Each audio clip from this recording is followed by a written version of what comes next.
I think that maybe this falcon was flying with him all his life, and even when I saw the letter, he looks a little bit like bird who is flying and hunting. As the first letter of Glagolitic is like his falcon. He put it in his alphabet, his favorite, beloved falcon.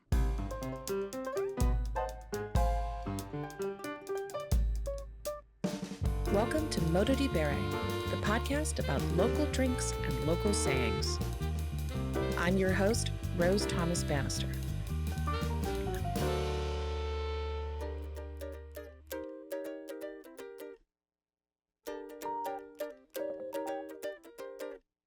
I'm extremely pleased to be today with Stefan Kisyov. Stefan is a Bulgarian writer who has published the author of 10 novels, short stories, plays, novels including Thy Name is a Woman, The Hagiographer, Don't Wake Up the Sleepwalker, the novel of the year, The Executioner. The current new release is what we're here to talk about today. So we're going to be talking about the Hagiographer and alphabets, language, and many other things. Stefan, welcome. 10 novels, short stories, and plays. His novel, The Executioner, won an award in Bulgaria. It was the novel of the year. His latest book is called The Hagiographer. Yes. But first, since it's the podcast about local drinks and local sayings, I like to ask my guests for a local saying and a local drink. So do you have a local drink that you can tell me about from Bulgaria? Yes, Bulgaria is very famous with his wines and the famous Rakias. They are very good, I think, and very famous. What is Rakia? It's a kind of distillation which is made from different fruits. Like a brandy, like a fruit brandy? It's brandy of something sweet, which is very strong.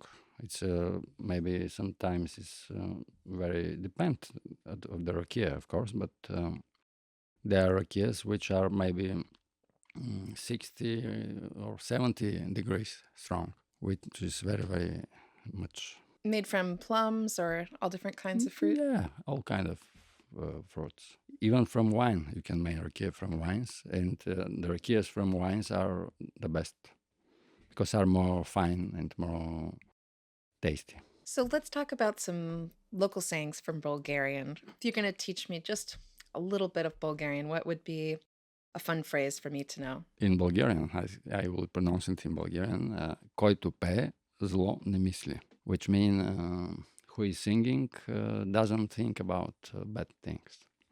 Oh, that's beautiful. That's beautiful. I like that one a lot. I think a lot of times I will ask people to explain the literal translation and then say when you would use this, but I think the meaning is apparent. That's a really nice Maybe it's sentiment. not so philosophical, but yeah.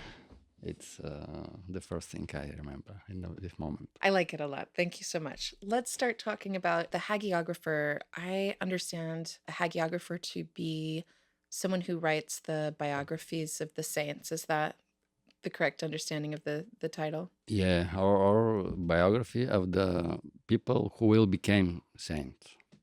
He's kind of writer and investigator in the same time. This profession was created by the church in the beginning of the first years of the church. Maybe exists even nowadays, because the church continue to exist nowadays. So my hagiographer is one of the principal heroes of the novel. He has to write a biography of one person from Byzantium, Constantine Philosopher, or Constantine Kirill Philosopher, who is the creator of the old Slavonic Script, Glagolitic. Glagolic, yeah. I looked this up. Glagolitic, is that? Glagolitic, I don't know. Yeah. How So they pronounce if it in English. if you're looking this up in English, the Glagolitic alphabet. Yeah. So I understand it's a historical fiction that is set partly in Rome, but maybe we can start talking about the history a little bit, and then you can tell us about the fiction part. So who was Constantine the Philosopher? He was the man who created the Slavic written language. The alphabet. Yeah, and who created the alphabet, the first alphabet. But before this person, the Slavonic languages, because there were different Slavonic languages were just languages without written literature, without alphabet, without anything. The only written languages in Europe were Latin, Greek, and Jewish language. But in 9th century, Constantine the Philosopher decided to create from this language written language. And not only written, but he decided to translate the Bible into Slavonic language. Not only to translate it, but he decided to use not the Latin alphabet or Greek alphabet, but created his own alphabet. And this alphabet is the Glagolitic Script. And he not only did this, which was very difficult in this time, but he tried and he successfully did it to be. He went to the Pope in this time and tried to convince him, to declare that the alphabet, Bulgarian, this old Glagolic script and language, Slavonic language, are official language in this time, and the church permitted to translate to translate the Bible in this language and to use it in church. And he did it alone, all these things. I have to say, in 9th century. In the 9th century, I have to say, it really sparks my imagination to think of sitting down and inventing the alphabet. I think when we are little children, we imagine that languages were created in this way, like all at once by one person or a group of people around a table. And then, of course, you learn that that's not how languages or alphabets are invented. So I think this must have been an extraordinary person. Yeah, and I wanted to tell something else about Constantine, that he not only defended the right of the Slavonic people to pray in their own language, but he did that all the people in the world has a right to pray in their own mother language. And this was really a revolutionary thing in 9th century. The church was in this time very, very conservative organization. It was like miracle that the church agreed and permitted Constantine Philosopher to use Slavonic language in the churches, and to use after that and to use officially the Bulgaria like a country to use this language like official language. And from this language after that, which is very important, the language Slavonic, Bulgarian Slavonic people who used this language in Bulgaria created the first literature in not only translated the church, but translated a lot of literature pieces in Old Slavonic, Old Bulgarian Slavonic. After that, they gave this alphabet and this translated books to the Russian, and Russia uses this alphabet, and Serbia, and I don't know exactly how many people, but a lot of people in the world now use this language and this alphabet. What did it look like? Glagolica was a very, very beautiful alphabet. She was made from 3 geometrical figures, from the circle, triangle, and the cross. Yeah, and in all the letters, there were symbols of these 3 elements. Not only that, but all the books had different signification, like show it what will happen even in the future. They were caught for different numbers. It's a very, very complicated alphabet. It was too very difficult to be used in this time. That's why when the alphabet became official alphabet and the language was official language, and Slavonic language became official in Bulgaria in this time, everybody decided that it is very difficult to be used from everybody, because it was not easy. It is like hieroglyphs, Like hieroglyphs, kind of yeah. hieroglyphs, yeah, very complicated. all the books, all the letters, and they changed it and made it the new alphabet, who was named Azbuka, who came from Glagolica, the Azbuka, that means alphabet, Bulgarian alphabet, which is more simple, and only six letters from Glagolica came in the Bulgarian alphabet. The other one were taken from Greek alphabet and from Latin alphabet. And so they made some alphabet which more easy and more comfortable for everybody. But this was the first idea of an alphabet, of a written language in these tongues. The idea.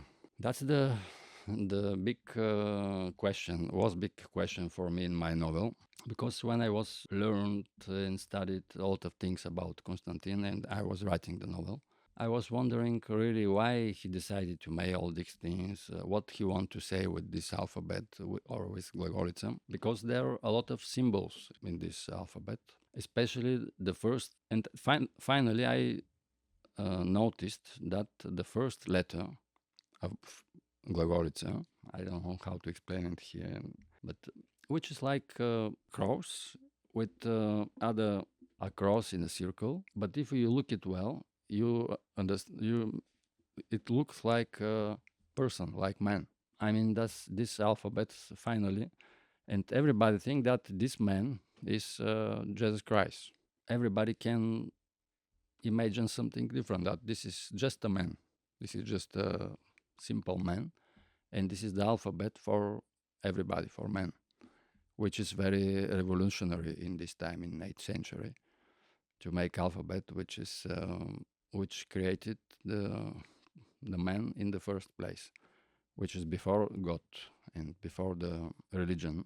I mean, like humanist in 14th centuries in Renaissance, 6 centuries later started to do it. But Constantine did it in 9th century. So this hieroglyph that resembled a person, what was the meaning of that letter?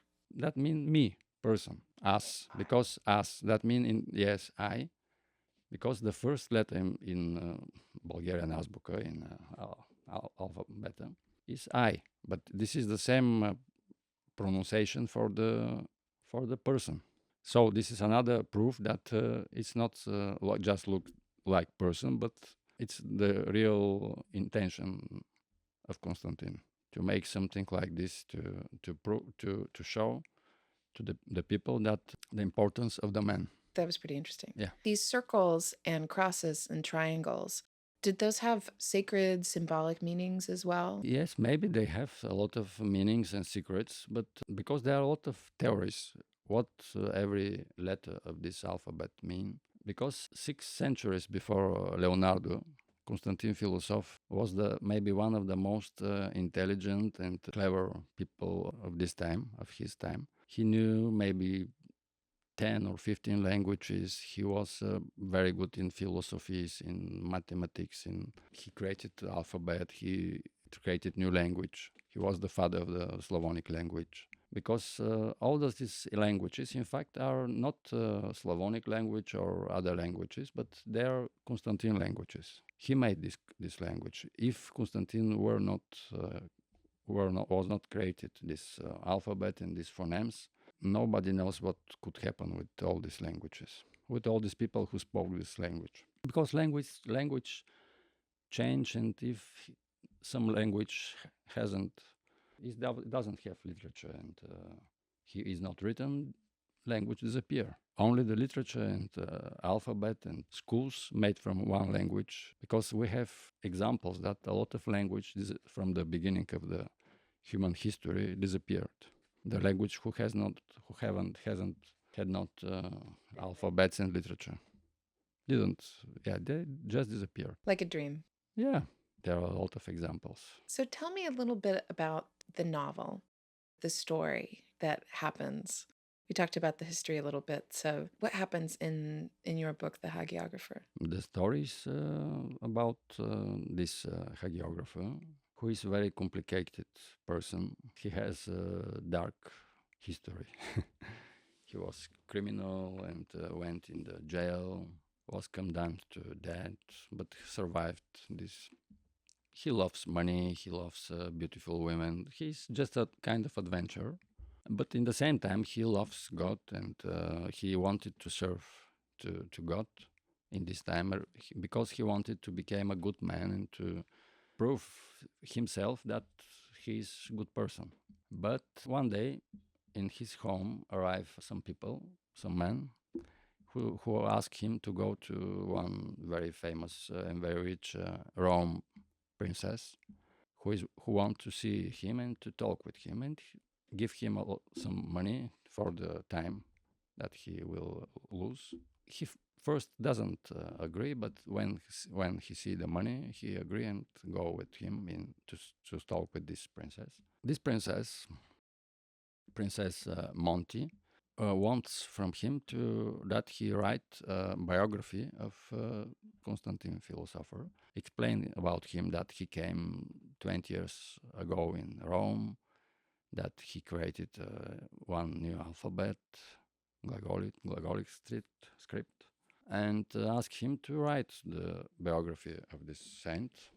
Our person first doesn't agree, say I'm not interested to write of somebody who is dead or so long ago, and he leave the princess. But finally, in the street, he decide to come back and to take the job. And so that's the beginning of the novel. And finally, after that, he has a lot of adventures. He have meetings with different people who knew Constantine Philosopher during his life. He went to Pliska to speak with Bulgarian king, with in Constantinople to speak with people who knew Constantine Philosopher when he was young and he was living there. And he has a lot of adventures. And finally, he discovered that a lot of things that I don't want to explain now.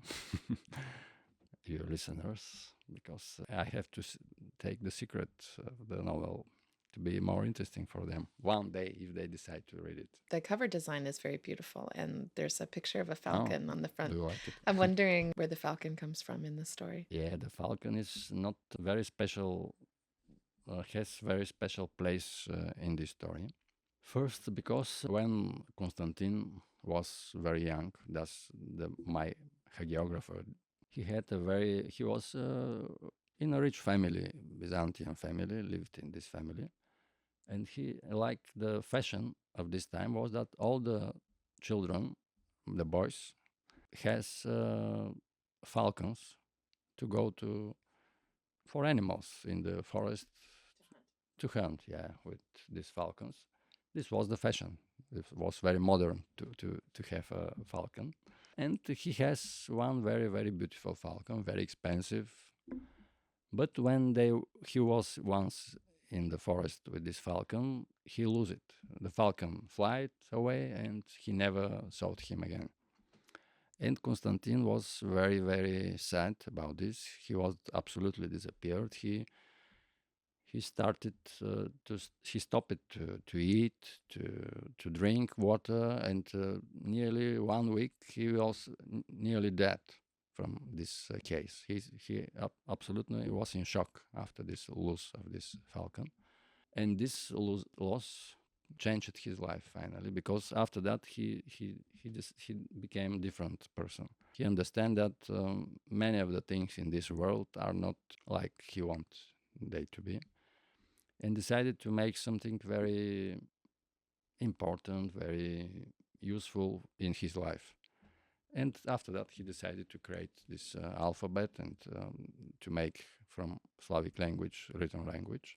And so this is the importance. And I think that maybe this falcon was flying with him all his life. And even when I saw the letter, he looks a little bit like bird who is flying and hunting. As the first letter of Glagolitic is like his falcon. He put it in his alphabet, his favorite, beloved falcon. It's kind of like this may not have been his intention, but as you were saying before about languages fading away, he really kept his own mother tongue from disappearing. He wrote it down. He was able to make it permanent. But nobody could be sure why he did it. That's why in my novel I didn't tell readers one theory.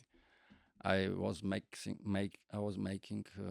like mix of theories and say to the reader that all of these theories are possible, in fact, and it's to reader to decide which is the real answer of the question why. Like a bit of a mystery. Yeah, I mean this novel is not so mystery novel. It's more philosophical novel than mystery novel. Mystery here is not criminal mystery or miracle mystery, but philosophical mystery. This is the philosophical question. First, why we people should have many languages and why we should use different languages? Because if imagine if everybody in the world use just one language, it will be much more easy for everybody. Everybody could feel everywhere like home. It is in the same time good and in the same time bad. That it's very complicated question. Are good all these languages or they are not so good? And they were also in the same time different language made created problems between people, between countries. There were a lot of wars because of the languages. So the question is philosophical a little bit. Is that good or not good? That to make new alphabet, to make new language. That's why I mean the writer has not to be to give answers. He just have to help reader to has his own answer for the problems and for everything. And to start himself to study and to try to think, not to take already intellectual food. Was there a book for you that made you start to ask more questions when you were young? Yeah, a lot of books. When I was young, when I was 16 or something like this, my favorite books were Siddhartha of Hermann Hesse, Dostoevsky, Crime and Punishment, and I was reading Salinger, Catcher in the Rye. I like it a lot when I was in this age. I still like it, of course. I was reading a lot of American literature. I mean, Hemingway, The Old Man and the Sea. Yeah, something like this. All kind of this literature. I like it in this time to read. And I still when I was writing the Hagiographer, and not only Hagiographer, Executioner, and all my books, I'm trying to not to give always answers, but to make something like a new person, new something that is alive and will live in the memories and imagination of the people who is reading, and to feel the pleasure of this reading, of course. Did you always want to be a writer? Yeah, all my life. Maybe not always, but when I was maybe 12, I decided to write. To become when I was reading one book from Jack London, Martinism, I decided to be like him because in this book it was written exactly what you have to do to become a writer. Martinism was one very normal guy without big education who decided to become a writer, and he started to study, to write, to make exercises. Finally he became famous. I like this example very much and decided in this age. No, but I really like it all the time. I like it to write and to read. In what time period does the novel take place? Hagiographer. In two times. The beginning is in our days. One person in Czech Republic goes in one very old monastery and find there some very old script in old Slavonic or old Bulgarian language, and he make pictures of this script. And after that, he sent the pictures of the script to one good friend who is living in Bulgarian Academy of Science, who know all Slavonic, and asked him to translate the script. And sometime later, he received the translation. I start to read it. He started to make something like a novel of this, and the novel, in fact, the novel is the script who was translated from the old Bulgarian Slavonic language. That's the beginning, the of our days, and after that, the action goes in 9th century. The story starts in 9th century and finish in 9th century. What was the hagiographer's name? Atanasi. Atanasi. Atanasi. Nobody knows which nationality, but he's living in Rome. That's all we know about him. We know more about him, character, his life, but not. He has no. In fact, he has not nationality, and all my heroes had, not all of them, but most of them has not nationality because in this time nationalities were not created in Europe. In this time, everything was mixed. There were a lot of different countries. They changed, but the notion nationality didn't exist in this time. Everybody spoke about faith. Who is Christian? Who is Muslim? Who is Jewish? Nationality didn't mean nothing in this time. So let's talk a little bit about your novel, The Executioner, which is more widely available in translation. What was that story about? That story is about the life of one person. It's a kind of a little bit fantasy story. One person who became a killer for the country, in his communist country, in one communist jail. He started to kill the people for the country. He was executioner.